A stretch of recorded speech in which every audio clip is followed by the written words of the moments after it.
Magandang umaga mga kapatid. May uwi yung kapatid ko galing sa amin sa probinsya. Mahirap. Ganito ang pagluto nito.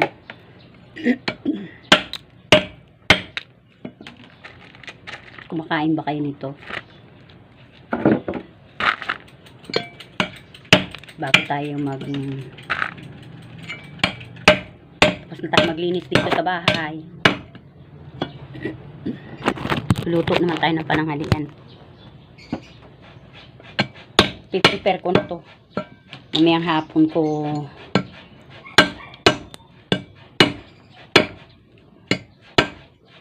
tagal. Mahirap. Ingat lang tayo guys pag magputol nito. Para hindi maano yung kamay natin.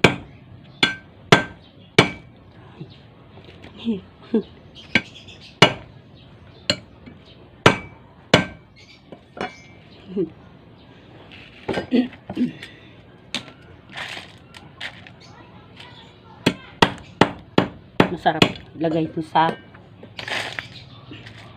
laing.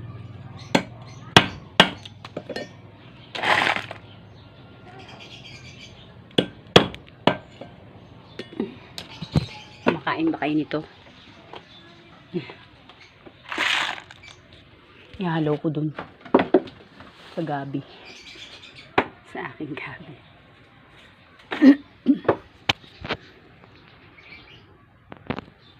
Yan lang muna mga kapatid.